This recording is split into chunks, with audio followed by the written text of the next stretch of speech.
ਜੋ ਗੁਰੂ ਘਰ ਦਾ ਪ੍ਰੇਮੀ ਵੀ ਸੀ, ਪਰ ਦੁਨਿਆਵੀ ਪ੍ਰਭਾਵਾਂ ਅਧੀਨ ਕਈ ਵਾਰੀ ਸੁਰਤ ਦੁਬੇਲ ਵੀ ਹੋ ਜਾਂਦੀ ਸੀ। ਉਸ ਗੁਰਮੁਖ ਨੇ ਆਪਣੀ ਬੱਚੀ ਦਾ ਰਿਸ਼ਤਾ ਦੁਨਿਆਵੀ ਤੌਰ 'ਤੇ ਇੱਕ ਮਾਇਆਧਾਰੀ ਘਰ 'ਚ ਕਰ ਦਿੱਤਾ। ਵਿਆਹ ਦਾ ਦਿਨ ਮੁਕਰਰ ਹੋ ਗਿਆ, ਲੈਣ ਦੇਣ ਦੀਆਂ ਸ਼ਰਤਾਂ ਵੀ ਤੈਅ ਹੋ ਗਈਆਂ। ਅਖੀਰ ਬਰਾਤ ਦੇ ਪ੍ਰਸ਼ਾਦੇ ਦੀ ਗੱਲ ਤੈਅ ਕਰਨ 'ਤੇ ਬਰਾਤੀ ਘਰ ਵਾਲਿਆਂ ਨੇ ਮਾਸ ਸ਼ਰਾਬ ਦੀ ਮੰਗ ਕੀਤੀ। ਇਸ ਪ੍ਰੇਮੀ ਨੇ ਥੋੜ੍ਹੀ ਨਾਂਹ ਨੁੱਕਰ ਤਾਂ ਕੀਤੀ, ਪਰ ਨਾਲ ਹੀ ਮਨ 'ਚ ਖਿਆਲ ਪ੍ਰਬਲ ਬਣੇ ਕਿ ਜੇ ਮੈਂ ਇਹਨਾਂ ਦੀ ਇਹ ਇੱਛਾ ਪੂਰੀ ਨਾ ਕੀਤੀ ਤਾਂ ਸ਼ਾਇਦ ਕਿਤੇ ਰਿਸ਼ਤੇ ਨੂੰ ਜਵਾਬ ਨਾ ਦੇ ਦੇਣ। ਬਣਨ ਵਾਲੇ ਰਿਸ਼ਤੇਦਾਰਾਂ ਦੇ ਪ੍ਰਭਾਵ ਅਧੀਨ ਮਾਸ ਸ਼ਰਾਬ ਦੀ ਦਾਵਤ ਦੇਣੀ ਮੰਨ ਲਈ। ਆਨੰਦ ਕਾਰਜ ਦੇ ਦਿਨ ਨੇੜੇ ਆਉਂਦੇ ਗਏ। ਲੜਕੀ ਦੇ ਆਨੰਦ ਕਾਰਜਾਂ ਸੱਦਾ ਪੱਤਰ ਦੇਣ ਉਹ ਪ੍ਰੇਮੀ ਬਾਬਾ ਜੀ ਪਾਸ ਵੀ ਪੁੱਜਾ ਤੇ ਬੇਨਤੀ ਕੀਤੀ ਕਿ ਆਪ ਜੀ ਨੇ ਵੀ ਆਨੰਦ ਕਾਰਜ ਦੇ ਸਮੇਂ ਦਰਸ਼ਨ ਦੇਣ ਦੀ ਕਿਰਪਾ ਕਰਨੀ। ਬਾਬਾ ਜੀ ਨੇ ਉਹਨੂੰ ਪੁੱਛਿਆ ਕਿ ਕਿੱਥੇ ਰਿਸ਼ਤਾ ਕੀਤਾ। ਦੱਸਣ ਉਪਰੰਤ ਚਲਦੀਆਂ ਗੱਲਾਂ 'ਚ ਉਸ ਪ੍ਰੇਮੀ ਨੇ ਵੀ ਦੱਸ ਦਿੱਤਾ ਕਿ ਮੈਂ ਜਾਂਝੀ ਰਿਸ਼ਤੇਦਾਰਾਂ ਦੇ ਪ੍ਰਭਾਵ ਅਧੀਨ ਮਾਸ ਸ਼ਰਾਬ ਦੀ ਰੋਟੀ ਕਰਨ ਲਈ ਵੀ ਹਾਂ ਕਰ ਦਿੱਤੀ ਹੈ।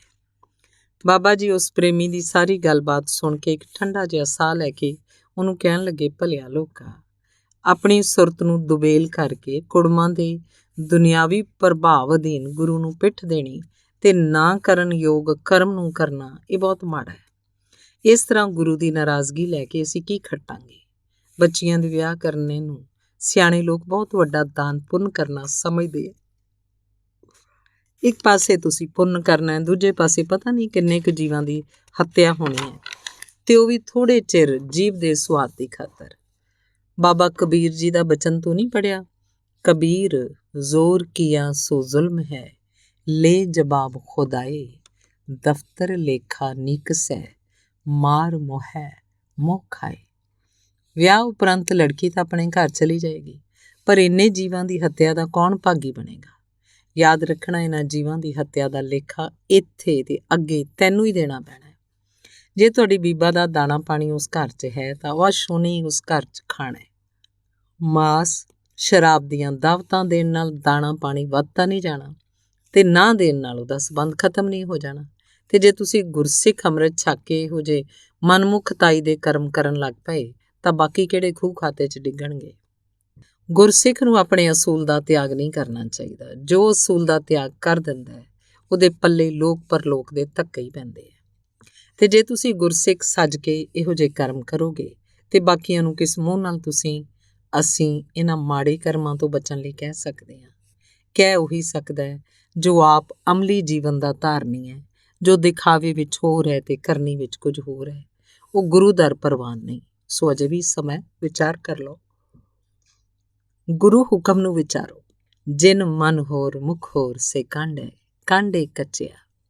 ਉਹ ਪ੍ਰੇਮੀ ਨਿੰਮੋ ਝੂਣਾ ਹੋਇਆ ਆਪ ਜੀ ਦਾ ਬਚਨ ਸੁਣੀ ਗਿਆ ਤੇ ਅੰਤ 'ਚ ਆਨੰਦ ਕਾਰਜ ਦੇ ਸਮੇਂ ਸ਼ਾਮਲ ਹੋਣ ਲਈ ਆਪ ਨੂੰ ਬੇਨਤੀ ਕੀਤੀ। ਆਪ ਜੀ ਨੇ ਉੱਤਰ ਦਿੱਤਾ ਕਿ ਇਹੋ ਜਿਹੇ ਆਨੰਦ ਕਾਰਜ ਦੇ ਸਮੇਂ ਜਿੱਥੇ ਜੀਭ ਦੇ ਸਵਾਦ ਦੀ ਖਾਤਰ ਜੀਵਾਂ ਦਾ ਘਾਣ ਕੀਤਾ ਜਾਂਦਾ ਹੈ, ਜਿੱਥੇ ਗੁਰੂ ਦੇ ਦੱਸੇ ਮਾਰਗ ਦਾ ਤਿਆਗ ਕਰਕੇ ਲੋਕਾਚਾਰੀ ਲਈ ਅਸੂਲ ਦਾ ਤਿਆਗ ਕੀਤਾ ਜਾਣਾ ਹੈ, ਸਾਡਾ ਸ਼ਾਮਲ ਹੋਣਾ ਮੁਸ਼ਕਿਲ ਹੈ। ਥੋੜ੍ਹਾ ਚਿਰ ਬੈਠ ਕੇ ਉਹ ਪ੍ਰੇਮੀ ਆਪਣੇ ਨਗਰ ਚਲਾ ਗਿਆ। ਨਿਯਤ ਕੀਤੇ ਦਿਨ ਬਰਾਤ ਆਈ। ਇੱਕ ਪਾਸੇ ਗੁਰੂ ਮਹਾਰਾਜ ਜੀ ਦਾ ਪ੍ਰਕਾਸ਼ ਕਰਕੇ ਆਨੰਦ ਕਾਰਜ ਹੋ ਰਿਹਾ ਸੀ, ਦੂਜੇ ਪਾਸੇ ਥੋੜ੍ਹੀ ਦੂਰ ਸੋਗ 'ਚ ਗਰਸੇ ਹੋਏ ਮੈਂ ਕਰਦੇ ਛੇਲੇ ਕਿਸੇ ਦੀ ਜੀਭ ਦਾ ਸਵਾਦ ਪੂਰਾ ਕਰਨ ਲਈ ਆਪਣੇ ਅੰਤ ਦੀ ਉਡੀਕ ਕਰ ਰਹੇ ਸਨ। ਦੁਪਹਿਰ ਤੱਕ ਇਹ ਆਨੰਦ ਤੇ ਸ਼ੌਕ ਦਾ ਰਲਵਾਂ ਸਮਾਗਮ ਸਮਾਪਤ ਹੋਇਆ। ਬਰਾਤੀ ਖਾ ਪੀ ਕੇ ਡਿੱਗਦੇ ਢਹਿੰਦੇ ਆਪਣੇ ਘਰੀਂ ਪੁੱਜੇ। ਉਹਨਾਂ ਪਾਸੋਂ ਬਚਿਆ ਖੁਚਿਆ ਮਾਲ ਮਾਂਝੀਆਂ ਨੇ ਚਰੂੰਡ ਸੁੱਟਿਆ ਤੇ ਰਹਿੰਦੀ ਸ਼ਰਾਬ ਪੀ ਕੇ ਕੋਈ ਕਿਤੇ ਪੈ ਡਿੱਗਿਆ, ਕੋਈ ਕਿਤੇ। ਇੱਕ ਗੱਲੋਂ ਤਾਂ ਮੌਜ ਸੀ ਕਿ ਘਰ ਵਾਲਿਆਂ ਨੂੰ ਬਿਸਤਰਿਆਂ ਦੀ ਜਾਂ ਉਹਨਾਂ ਦੇ ਆਦਰ ਮਾਣ ਕਰਨ ਦੀ ਚਿੰਤਾ ਨਹੀਂ ਸੀ। ਉਹਨਾਂ ਦੇ ਆਦਰ ਮਾਣ ਕਰਨ ਵਾਲੇ ਕੋਈ ਹੋਰ ਹੀ ਸਨ ਜਿਨ੍ਹਾਂ ਦਾ ਨਾਂ ਲਿਖਣਾ ਯੋਗ ਨਹੀਂ। ਮੁੱਕਦੀ ਗੱਲ, ਲੜਕੀ ਆਪਣੇ ਘਰ ਗਈ ਤੇ ਸਰਦਾਰ ਜੀ ਤੀਜੇ ਦਿਨ ਕਿਸੇ ਕੰਮ ਜਲੰਧਰ ਛਾਉਣੀ ਗਏ ਤੇ ਸਕੂਟਰ ਦਾ ਐਕਸੀਡੈਂਟ ਹੋ ਗਿਆ, ਜਿਸ ਨਾਲ ਚੂਲਾ ਟੁੱਟ ਗਿਆ। ਉੱਥੋਂ ਸਰਦਾਰ ਜੀ ਨੂੰ ਦੁੱਖ ਨਾਲ ਚਿল্ਲਾਉਂਦਿਆਂ ਨੂੰ ਕੁਝ ਜਾਣੂ ਸੱਜਣਾ ਨੇ ਕਾਰ 'ਚ ਪਾ ਕੇ ਹਸਪਤਾਲ ਪਹੁੰਚਾਇਆ। ਉਹਨਾਂ ਨੇ ਜਵਾਬ ਦੇ ਦਿੱਤਾ ਕਿ ਇਹ ਇੱਥੇ ਠੀਕ ਨਹੀਂ ਹੋ ਸਕਦੇ, ਇਹਨਾਂ ਦੇ ਚੂਲੇ ਦਾ ਆਪਰੇਸ਼ਨ ਕਰਕੇ ਸਟੀਲ ਦੀ ਰੋਡ ਪਏਗੀ, ਜਿਹਦਾ ਇੱਥੇ ਇੰਤਜ਼ਾਮ ਨਹੀਂ ਹੈ। ਪਰ ਘਰ ਵਾਲਿਆਂ ਦੇ ਬਹੁਤਾ ਜ਼ੋਰ ਪਾਉਣ 'ਤੇ ਕਿ ਥੋੜ੍ਹੀ ਦਰਦ ਘਟੇਗੀ ਤਾਂ ਅਸੀਂ ਉਹਨਾਂ ਨੂੰ ਵੱਡੇ ਹਸਪਤਾਲ 'ਚ ਲੈ ਜਾਵਾਂਗੇ। ਡਾਕਟਰ ਹੋਰਾਂ ਨੇ ਪੈਰ ਨੂੰ ਭਾਰ ਬੰਨ੍ਹ ਕੇ ਮੰਜੇ 'ਤੇ ਆਰਾਮ ਲਈ ਪਾ ਦਿੱਤਾ। 5-6 ਦਿਨ ਐਸੀ ਹਾਲਤ 'ਚ ਅਤ ਦੁੱਖ 'ਚ ਦਿਨ ਰਾਤ ਚੀਖ ਪੁਕਾਰ ਕਰਦਿਆਂ ਬੀਤੇ। ਇਸ ਦੁੱਖ ਨੂੰ ਤਾਂ ਉਹੀ ਜਾਣਦੇ ਹੈ, ਪਰ ਜੋ ਖਬਰ ਸੁਰਤ ਲੈਣ ਜਾਂਦਾ ਸੀ ਉਹਨਾਂ ਦੀਆਂ ਕੁਰਲਾਟਾਂ ਸੁਣ ਕੇ ਉਹਦਾ ਵੀ ਦਿਲ ਕੰਬਣ ਲੱਗ ਜਾਂਦਾ। ਡਾਕਟਰ ਦੇ ਬਾਰ-ਬਾਰ ਕਹਿਣ ਤੇ ਪਰਿਵਾਰ ਦੇ ਮੈਂਬਰ ਸਰਦਾਰ ਜੀ ਨੂੰ ਵੱਡੇ ਹਸਪਤਾਲ ਖੜਨ ਦੀ ਥਾਂ ਘਰ ਲੈ ਆਏ ਤੇ ਦੇਸੀ ਸਿਆਣੇ ਪਾਸੋਂ ਚੂਲਾ ਚੜਾਉਣ ਤੇ ਮਲਮਲਾਈ ਦਾ ਕੰਮ ਸ਼ੁਰੂ ਕਰ ਦਿੱਤਾ। ਤਕਰੀਬਨ 3 ਮਹੀਨੇ ਅਤ ਦੁੱਖ ਸਹਿਤ ਮੰਜੇ ਉੱਪਰ ਹੀ ਸਾਰੀ ਕਿਰਿਆ ਕਰਦੇ। ਪਰਾਏ ਅਧੀਨ ਹੋ ਕੇ ਦਿਨ ਕੱਟਣੇ ਪਏ। ਚੌਥੇ ਮਹੀਨੇ ਥੋੜਾ ਆਰਾਮ ਆਇਆ ਤੇ ਮੰਜੇ ਤੇ ਬੈਠਣ ਲੱਗ ਪਏ। ਸੌਖੇ ਸਮੇਂ 'ਚ ਉਹਨਾਂ ਪਾਸ ਜੋ ਵੀ ਬਿਮਾਰ ਪੇਸ਼ੀ ਵਾਸਤੇ ਆਉਂਦਾ, ਉਹਨੂੰ ਇਹੀ ਆਪ ਮੁਹਾਰੇ ਕਹਿਣ ਕਿ ਮੈਨੂੰ ਬੇਜ਼ੁਬਾਨਾਂ ਦੀ ਹੱਤਿਆ ਲੈ ਬੈਠੀ ਹੈ। ਮੈਂ ਨਵੇਂ ਬਣਨ ਵਾਲੇ ਕੁੜਮਾਂ ਦੀ ਖੁਸ਼ੀ ਲੈਣ ਲਈ ਇਹ ਜੀਵ ਹੱਤਿਆ ਕਰਵਾਈ, ਜਿਹਦਾ ਫਲ ਮੈਨੂੰ ਇਸ ਦੁੱਖ ਰਾਹੀਂ ਭੋਗਣਾ ਪੈ ਰਿਹਾ। ਪਹਿਲੇ ਇਹਨਾਂ ਦਿਨਾਂ 'ਚ ਜਦੋਂ ਜ਼ਿਆਦਾ ਤਕਲੀਫ ਸੀ, ਸਰਦਾਰ ਜੀ ਨੇ ਬਾਬਾ ਜੀ ਨੂੰ ਬੇਨਤੀ ਭੇਜੀ ਕਿ ਕਿਰਪਾ ਕਰਕੇ ਮੈਨੂੰ ਦਰਸ਼ਨ ਜ਼ਰੂਰ ਦਿਓ। ਮੈਂ ਆਪ ਦਾ ਬਚਨ ਨਹੀਂ ਮੰਨਿਆ। ਜਿਵੇਂ ਕਿ ਮਹਾਂਪੁਰਖਾਂ ਦਾ ਸੁਭਾਅ ਦਿਆਲੂ ਹੁੰਦਾ ਹੈ, ਆਪ ਜੀ ਉਹਨਾਂ ਦੀ ਖਬਰ ਲੈਣ ਚੱਲ ਪਏ। ਦਾਸ ਨੂੰ ਵੀ ਨਾਲ ਹੀ ਬਾਬਾ ਜੀ ਨੇ ਕਾਰ 'ਚ ਬਿਠਾ ਲਿਆ। ਆਪ ਦੇ ਜਾਣ ਤੇ ਉਹ ਪ੍ਰੇਮੀ ਜਾਰੋ ਜਾਰ ਰੋ ਕੇ ਮਾਫੀ ਮੰਗਣ ਲੱਗਾ ਕਿ ਮੈਥੋਂ ਬਹੁਤ ਵੱਡੀ ਭੁੱਲ ਹੋਈ ਹੈ। ਮੈਂ ਬਣਨ ਵਾਲੇ ਕੁੜਮਾਂ ਦੇ ਪ੍ਰਭਾਵ ਹੇਠ ਆ ਕੇ ਗੁਰਮਤ ਦੇ ਅਸੂਲ ਦਾ ਤਿਆਗ ਕੀਤਾ। ਤੁਸੀਂ ਕਿਰਪਾ ਕਰਕੇ ਮੈਨੂੰ ਬਖਸ਼ ਦਿਓ। ਬਾਬਾ ਜੀ ਉਹਦੀ ਬੇਨਤੀ ਸੁਣ ਕੇ ਕਹਿਣ ਲੱਗੇ, ਸਰਦਾਰ ਜੀ, ਇਹ ਤੁਹਾਨੂੰ ਭੁਲੇਖਾ ਹੈ। ਬਖਸ਼ਣ ਵਾਲਾ ਤਾਂ ਉਹ ਗੁਰੂ ਮਾਲਕ ਹੈ। ਕੋਈ ਬੰਦਾ ਕਿਸੇ ਦੇ ਪਾਪ ਕਰਮਾਂ ਨੂੰ ਬਖਸ਼ ਨਹੀਂ ਸਕਦਾ। ਸੋ ਉਸ ਮਾਲਕ ਅੱਗੇ ਆਪਣੀ ਗਲਤੀ ਮੰਨ ਕੇ ਖਿਮਾ ਮੰਗੋ। ਅਸੀਂ ਤਾਂ ਤੁਹਾਨੂੰ ਬੇਨਤੀ ਕਰਤੀ ਸੀ, ਪਰ ਤੁਸੀਂ ਮੰਨੀ ਨਹੀਂ, ਤੇ ਜਿਨ੍ਹਾਂ ਦੀ ਖਾਤਰ ਤੁਸੀਂ ਇੰਨਾ ਪਾਪ ਕੀਤਾ ਕਿ ਉਹ ਤੁਹਾਡੇ ਦੁੱਖ 'ਚ ਭਾਈਵਾਲ ਬਣ ਕੇ ਵੰਡਾ ਰਹੇ ਹਨ, ਉਹ ਤਾਂ ਖਾ ਪੀ ਕੇ ਆਪਣੇ ਘਰੀਂ ਚਲੇ ਗਏ। ਕੀਤੇ ਪਾਪ ਕਰਮ ਦਾ ਫਲ ਤੁਹਾਨੂੰ ਭੁਗਤਣਾ ਪੈ ਰਿਹਾ। ਉਹ 1-2 ਵਾਰੀ ਤੁਹਾਡੀ ਖਬਰ ਸੁਰਤ ਲੈ ਗਏ ਹੋਣਗੇ, ਇੱਥੇ ਹੀ ਬਸ ਨਹੀਂ। ਅਜੇ ਕੀਤੇ ਹੋਏ ਪਾਪ ਕਰਮ ਦਾ ਥੋੜਾ ਭੁਗਤਾਨ ਹੋਇਆ, ਬਕਾਇਆ ਤਾਂ ਜੀ ਸਿਰ ਤੇ ਖੜਾ, ਕਿਉਂਕਿ ਕੁਦਰਤ ਦਾ ਨਿਯਮ ਹੈ, ਇਹ ਕਰ ਕਰੇ ਸੋ ਇਹ ਕਰ ਪਾਏ, ਕੋਈ ਨਾ ਪਕੜੀਏ ਕਿਸੇ ਥਾਏ। ਜੋ ਕਰਮ ਤੁਸੀਂ ਕੀਤੇ ਜਾਂ ਕਰਵਾਏ ਹਨ, ਉਹਨਾਂ ਦਾ ਫਲ ਤਾਂ ਤੁਹਾਨੂੰ ਹੀ ਭੁਗਤਣਾ ਪੈਣਾ ਹੈ। ਤੁਹਾਡੇ ਕਰਮਾਂ ਦਾ ਫਲ ਕਿਸੇ ਹੋਰ ਨੇ ਨਹੀਂ ਭੁਗਤਣਾ। ਹੁਣ ਹਾਏ ਹਾਏ ਕਰਨ ਦੀ ਥਾਂ ਪਛਤਾਵਾ ਕਰਕੇ ਉਸ ਮਾਲਕ ਪਾਸ ਫਰਿਆਦੀ ਹੋਵੋ। ਉਹ ਬੜਾ ਦਿਆਲੂ ਹੈ, ਕਿਰਪਾਲੂ ਹੈ। ਉਹਦੀ ਬਖਸ਼ਿਸ਼ ਦੀ ਨਿਗਾਹ ਅੱਗੇ ਇਹ ਕਰਮ ਹੜ੍ਹ ਦੇ ਅੱਗੇ ਤਿਨਕੇ ਵਾਂਗ ਰੁੜ ਜਾਂਦੇ ਹੈ। ਭਾਈ ਵੀਰ ਸਿੰਘ ਜੀ ਨੇ ਲਹਿਰਾਂ ਦੇ ਹਾਰ 'ਚ ਲਿਖਿਆ ਹੈ, ਬਖਸ਼ਣ ਵਾਲਾ ਮਿੱਤੋਂ ਬਾਹਰ ਆ, ਅਸੀਂ ਮਿੱਤ ਵਿੱਚ ਭਾਈ, ਮਿੱਤ ਵਾਲੇ ਦੇ ਕਰਮ ਅਮਿੱਤੇ ਕਦੇ ਨਹੀਂ ਹੋ ਸਕਦੇ। ਬਖਸ਼ ਅਮਿੱਤੇ ਦੀ ਜਿੱਤ ਪਾਓ, ਮਿੱਤ ਦੇ ਕਰਮ ਉਡਾਈ। ਬੀਤ ਚੁੱਕਾ ਸਮਾਂ ਹੁਣ ਹੱਥ ਨਹੀਂ ਆਉਣ ਲੱਗਾ। ਹੁਣ ਸਮਾਂ ਜੋ ਸਾਡੇ ਪਾਸ ਹੈ, ਇਸ ਸਮੇਂ 'ਚ ਪਿਛਲੇ ਕੀਤੇ ਪਾਪ ਕਰਮਾਂ ਦਾ ਪਛਤਾਵਾ ਕਰਕੇ ਅਮਿੱਤੇ ਸਤਿਗੁਰੂ ਦੀ ਬਖਸ਼ਿਸ਼ ਪ੍ਰਾਪਤ ਕਰਨ ਦਾ ਯਤਨ ਕਰੋ। ਅਗਲੇਰੇ ਆਉਣ ਵਾਲੇ ਸਮੇਂ ਵਿੱਚ ਗੁਰੂ ਸਿੱਖਿਆ ਅਧੀਨ ਮਾੜੇ ਕਰਮ ਕਰਨ ਤੋਂ ਸਦਾ ਸੁਚੇਤ ਰਹੋ। ਤਕਰੀਬਨ 1 ਸਾਲ ਮੰਜੇ ਤੇ ਪੈ ਕੇ ਦੁੱਖ ਭੋਗਣ ਉਪਰੰਤ ਵੀ ਅਜੇ ਉਹ ਇੱਕ ਲੱਤ ਦੇ ਭਾਰ ਲੰਘਾ ਕੇ ਤੁਰਦੇ ਹੈ, ਤੇ ਹੁਣ ਹੋਰ ਕਈਆਂ ਨੂੰ ਮਾੜੇ ਕਰਮਾਂ ਤੋਂ ਬਚਣ ਲਈ ਆਪਣੀ ਹੱਡ ਬੀਤੀ ਦੱਸ ਕੇ ਸਿੱਖਿਆ ਦਿੰਦੇ ਹੈ। ਸੋ ਆਪ ਨੂੰ ਵੀ ਸਦਾ ਸੁਚੇਤ ਰਹਿਣਾ ਚਾਹੀਦਾ ਹੈ ਕਿ ਸੰਸਾਰ 'ਚ ਜੀਵਨ ਯਾਤਰਾ 'ਚ ਵਿਚਰਦੇ ਕਈ ਐਸੇ ਸਮੇਂ ਆ ਜਾਂਦੇ ਹੈ ਜਦੋਂ ਅਸੀਂ ਆਪਣੀ ਸੁਰਤ ਨੂੰ ਗੁਰਬਾਣੀ ਦੀ ਅਗਵਾਈ ਤੋਂ ਵੇਸਲੇ ਕਰਕੇ ਕਈ ਇੱਕ ਐਸੇ ਪਾਪ ਕਰਮ ਕਰ ਬੈਠਦੇ ਹਾਂ ਜਿਨ੍ਹਾਂ ਦੇ ਕਰਨ ਨਾਲ ਲੋਕ ਵਿੱਚ ਦੁੱਖ ਤੇ ਪਰਲੋਕ 'ਚ ਵੀ ਪਾਪ ਦੇ ਭਾਗੀ ਬਣ ਕੇ ਮਾਲਕ ਤੋਂ ਅਸੀਂ ਸਦਾ ਲਈ ਦੂਰ ਹੋ ਕੇ ਝੂਰਦੇ ਹਾਂ। ਸੋ ਐਸਾ ਕਰਮ ਕਰਨ ਤੋਂ ਸਤਿਗੁਰਾਂ ਨੇ ਸਾਨੂੰ ਸਾਵਧਾਨ ਕੀਤਾ ਹੈ ਕਿ ਹੇ ਮਨ, ਐਸਾ ਕੰਮ ਮੂਲੇ ਨਾ ਕੀਚੈ ਜੇ ਤੰਤ ਪਛੋਤਾਈ ਹੈ। ਇਹੋ ਜਿਹਾ ਕਰਮ ਕਦੇ ਨਹੀਂ ਕਰਨਾ ਚਾਹੀਦਾ ਜਿਹਦੇ ਕਰਨ ਨਾਲ ਅੰਤ ਨੂੰ ਪਛਤਾਵਾ ਹੀ ਪੱਲੇ ਪਵੇ, ਕਿਉਂਕਿ ਜਿਹੋ ਜਿਹੇ ਕੋਈ ਕਰਮ ਕਰਦਾ ਹੈ ਉਹਦਾ ਫਲ ਉਹਨੂੰ ਇੱਥੇ ਤੇ ਅੱਗੇ ਅਵਸ਼ ਭੁਗਤਣਾ ਪੈਂਦਾ ਹੈ। ਸਤਿਗੁਰੂ ਨਾਨਕ ਦੇਵ ਜੀ ਦਾ ਆਸਾ ਜੀ ਦੀ ਵਾਰ ਵਿੱਚ ਫੁਰਮਾਨ ਹੈ, ਮੰਦਾ ਚੰਗਾ ਆਪਣਾ ਆਪੇ ਹੀ ਕੀਤਾ ਪਾਵਣਾ, ਹੁਕਮ ਕੀਏ ਮਨ ਭਾਵਦੇ, ਰਾਹ ਭੀੜੈ ਅੱਗੇ ਜਾਵਣਾ। ਤਥਾ ਫਲ ਤੋ ਵੇਹੋ ਪਾਈਐ ਜੇ ਵੇਹੀ ਕਾਰ ਕਮਾਈਐ, ਕੀਤਾ ਆਪੋ ਆਪਣਾ ਆਪੇ ਹੀ ਲੇਖਾ ਸੰਢੀਐ। ਇਸ ਸਰੀਰ ਨਾਲ ਮਨੁੱਖ ਜਿਹੋ ਜਿਹਾ ਕੋਈ ਚੰਗਾ ਜਾਂ ਮਾੜਾ ਕਰਮ ਕਰਦਾ ਹੈ ਉਹਦਾ ਫਲ ਅਵਸ਼ ਉਹਨੂੰ ਭੁਗਤਣਾ ਪੈਂਦਾ ਹੈ। ਜਿਵੇਂ ਧਰਤੀ 'ਚ ਕਿਸਾਨ ਜਿਹੋ ਜਿਹਾ ਬੀਜ ਬੀਜਦਾ ਹੈ ਉਹਨੂੰ ਉਸੇ ਫਲ ਦੀ ਹੀ ਪ੍ਰਾਪਤੀ ਹੁੰਦੀ ਹੈ। ਇਹ ਬਹੁਤ ਵੱਡਾ ਭੁਲੇਖਾ ਹੈ ਕਿ ਮਨੁੱਖ ਕਰਮ ਕੋਈ ਹੋਰ ਕਰੇ, ਆਸ ਕਿਸੇ ਹੋਰ ਫਲ ਦੀ ਰੱਖੇ। ਇਸੇ ਲਈ ਗੁਰਬਾਣੀ 'ਚ ਬਾਬਾ ਫਰੀਦ ਜੀ ਨੇ ਬੜੀ ਸੁੰਦਰ ਮਿਸਾਲ ਦੇ ਕੇ ਸਾਨੂੰ ਮਾੜੇ ਕਰਮ ਕਰਨ ਵੱਲੋਂ ਸੁਚੇਤ ਕੀਤਾ ਹੈ ਕਿ ਫਰੀਦਾ ਲੋੜੈ ਦਾਖ ਬਜੌਰੀਆ, ਕਿੱਕਰ ਬੀਜੈ ਜੱਟ, ਹੰਡੈ ਉੱਨ ਕਤਾਏ ਦਾ, ਪੈਦਾ ਲੋੜੈ ਪੱਟ। ਬਾਬਾ ਫਰੀਦ ਜੀ ਫਰਮਾਨ ਕਰਦੇ ਹੈ ਕਿ ਕੋਈ ਮਨੁੱਖ ਖੇਤ 'ਚ ਕਿੱਕਰਾਂ ਦੇ ਬੀਜ ਬੀਜੇ ਤੇ ਉਹਨਾਂ ਦੇ ਬੀਜਾਂ ਤੋਂ ਬਣੇ ਕਿੱਕਰ ਦੇ ਦਰਖਤਾਂ ਤੋਂ ਆਸ ਇਹ ਕਰੇ ਕਿ ਮੈਨੂੰ ਬਜੌਰ ਦੇਸ਼ ਦੇ ਸੋਹਣੇ ਮਿੱਠੇ ਅੰਗੂਰ ਪ੍ਰਾਪਤ ਹੋਣ, ਇਹ ਕਦੇ ਨਹੀਂ ਹੋ ਸਕਦਾ। ਕਿੱਕਰਾਂ ਤੋਂ ਤਾਂ ਕੌੜੀਆਂ ਫਲੀਆਂ ਤੇ ਸੂਲਾਂ ਹੀ ਪ੍ਰਾਪਤ ਹੋਣਗੀਆਂ। ਕੋਈ ਮਨੁੱਖ ਧਾਗਾ ਤਾਂ ਉੱਨ ਦਾ ਕੱਤੇ ਤੇ ਆਸ ਰੱਖੇ ਕਿ ਇਸ ਉੱਨ ਦੇ ਧਾਗੇ ਤੋਂ ਮੈਨੂੰ ਨਰਮ ਰੇਸ਼ਮ ਦਾ ਕੱਪੜਾ ਪ੍ਰਾਪਤ ਹੋਵੇ, ਇਹ ਕਦੀ ਨਹੀਂ ਹੋ ਸਕਦਾ। ਉਹਦੇ ਧਾਗੇ ਤੋਂ ਤਾਂ ਖੁਰਦਰਾ ਕੰਬਲ ਹੀ ਬਣੇਗਾ। ਇੱਥੇ ਤਾਂ ਭਾਈ ਗੁਰਦਾਸ ਜੀ ਦੇ ਕਥਨ ਅਨੁਸਾਰ ਜਿਹਾ ਬੀਜੈ ਸੋ ਲੁਣੈ, ਜਿਹਾ ਬੀਉ ਤੇਹਾ ਫਲ ਪਾਈ, ਅਤੇ ਜਿਹਾ ਬੀਜੈ ਸੋ ਲੁਣੈ ਕਰਮਾ ਸੰਦੜਾ ਖੇਤ। ਸਤਿਗੁਰੂ ਨਾਨਕ ਪਾਤਸ਼ਾਹ ਜੀ ਇਸ ਤੋਂ ਸਪਸ਼ਟ ਹੋਰ ਕੀ ਅਗਵਾਈ ਕਰ ਸਕਦੇ ਹੈ। ਗੁਰੂ ਫਰਮਾਨ ਹੈ, ਐ ਮਨੁੱਖ ਆਪੇ ਬੀਜ ਆਪੇ ਹੀ ਖਾਓ। ਜਿਹੋ ਜਿਹਾ ਤੂੰ ਬੀਜੇਂਗਾ ਭਾਵ ਕਰਮ ਕਰੇਂਗਾ ਉਹਦਾ ਫਲ ਤੈਨੂੰ ਹੀ ਭੁਗਤਣਾ ਪਏਗਾ। ਕੋਈ ਵੀ ਮਨ ਬਚਨ ਜਾਂ ਸਰੀਰ ਨਾਲ ਕਰਮ ਕਰਨਾ ਹੋਵੇ, ਉਹਨੂੰ ਗੁਰੂ ਦਰਸਾਈ ਗੁਰਬਾਣੀ ਦੀ ਕਸਵੱਟੀ 'ਤੇ ਪਰਖ ਕੇ ਫਿਰ ਉਸ ਕਰਮ ਨੂੰ ਕਰਨਾ ਚਾਹੀਦਾ ਹੈ। ਗੁਰੂ ਅਗਵਾਈ ਅਧੀਨ ਹੀ ਚੱਲਣ ਨਾਲ ਸੁੱਖ ਹਨ। ਸਿੱਖ ਹੈ ਹੀ ਉਹ ਜੋ ਗੁਰੂ ਭਾਣੇ ਅਨੁਸਾਰ ਚੱਲਦਾ ਹੈ। ਸੋ ਸਿੱਖ ਸਖਾ ਬੰਦਪ ਹੈ ਭਾਈ, ਜੇ ਗੁਰ ਕੇ ਭਾਣੇ ਵਿੱਚ ਆਵੇ।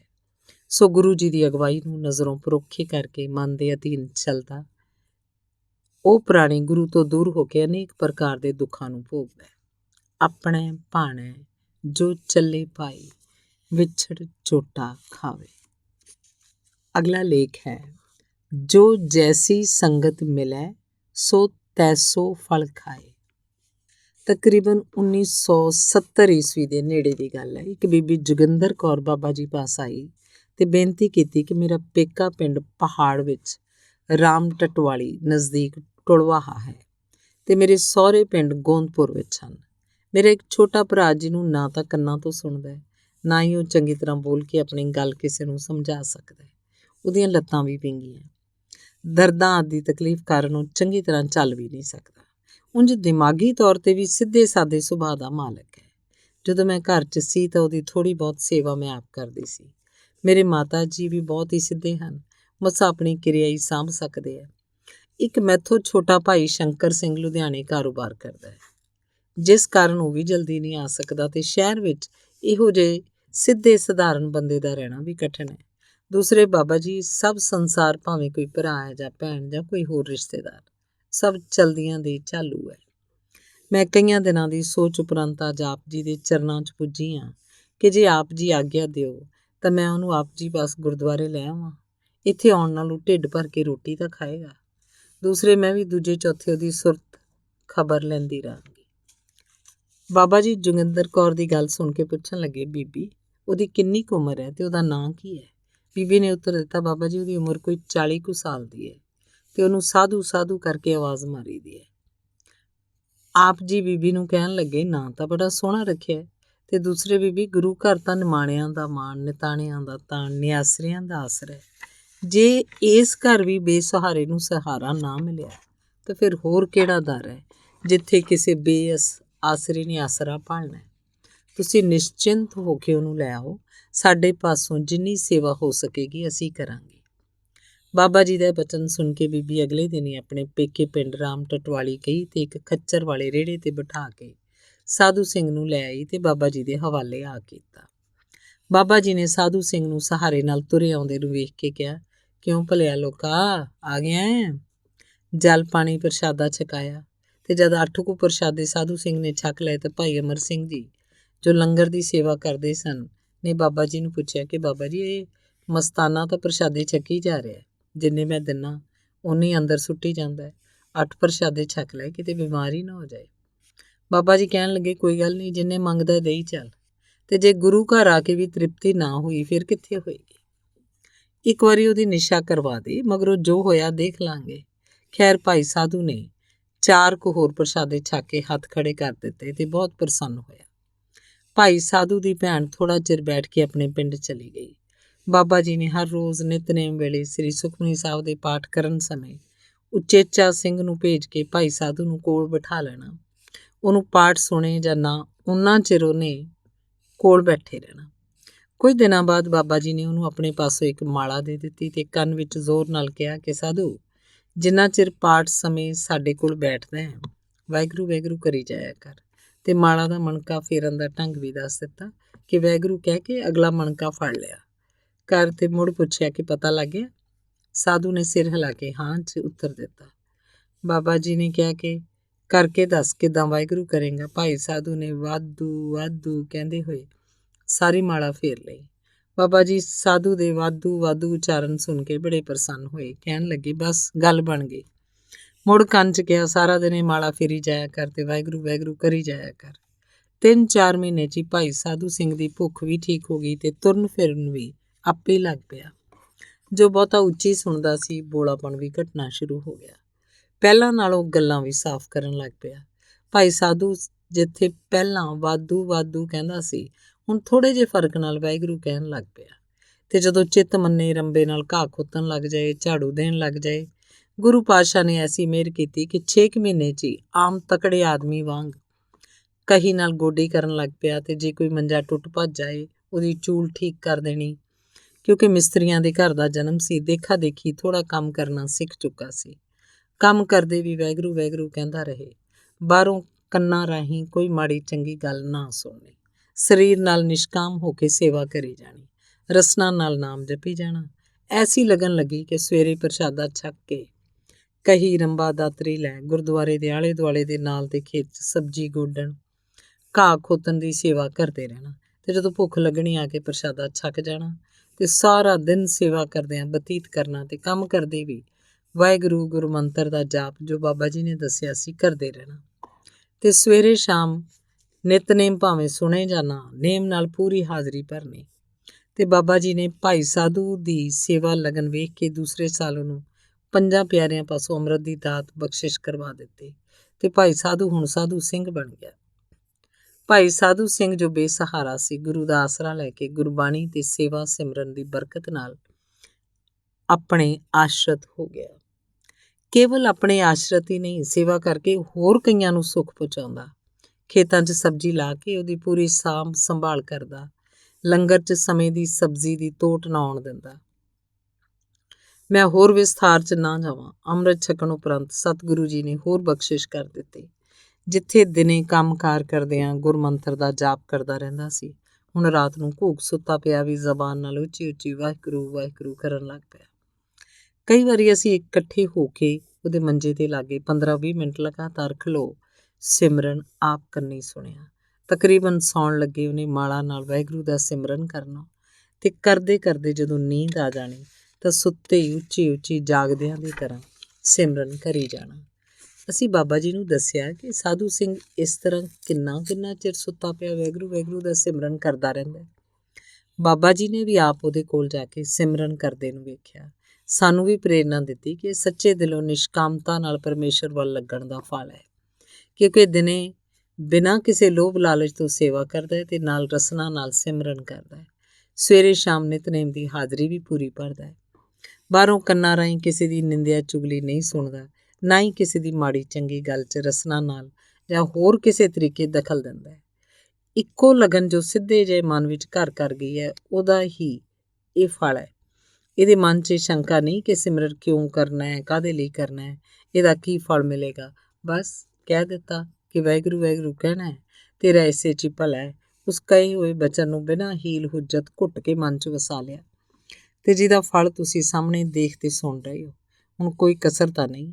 ਜੋ ਗੁਰੂ ਮਹਾਰਾਜ ਜੀ ਨੇ ਹੁਕਮ ਕੀਤਾ ਹੈ ਕਿ ਉਠਤ ਬੈਠਤ ਸੋਵਤ ਧਿਆਈਐ, ਮਾਰਗ ਚਲਤ ਹਰੇ ਹਰ ਗਾਈਐ, ਜਾਂ ਉਠਤ ਬੈਠਤ ਸੋਵਤ ਨਾਮ, ਕਹੁ ਨਾਨਕ ਜਨ ਕੈ ਸਦਕਾਮ। ਕਈ ਪ੍ਰੇਮੀ ਕਿੰਤੂ ਕਰਦੇ ਹੈ ਕਿ ਸੁੱਤੇ ਪਏ ਨੀਂਦ 'ਚ ਗੜੂੰਦ ਕਿਵੇਂ ਸਿਮਰਨ ਹੋ ਸਕਦਾ ਹੈ। ਸੋ ਤੁਸੀਂ ਵੇਖ ਲਓ, ਸਾਧੂ ਸਿੰਘ ਨੀਂਦ 'ਚ ਵੀ ਸਰੀਰ ਕਰਕੇ ਸੁੱਤਾ ਪਿਆ ਤੇ ਰਸਨਾ ਨਾਲ ਸਿਮਰਨ ਵੀ ਕਰ ਰਿਹਾ। ਹੁਣ ਪ੍ਰਤੱਖ ਨੂੰ ਹੋਰ ਪ੍ਰਮਾਣ ਦੇਣ ਦੀ ਲੋੜ ਨਹੀਂ ਹੈ। ਜੇ ਇਸੇ ਤਰ੍ਹਾਂ ਲੱਗਾ ਰਿਹਾ, ਹੋਰ ਕਿਸੇ ਪਾਸੇ ਬਿਰਤੀ ਨਾ ਗਈ ਤਾਂ ਸਮਝੋ ਜੀਵਨ ਦੀ ਬਾਜੀ ਜਿੱਤ ਗਿਆ।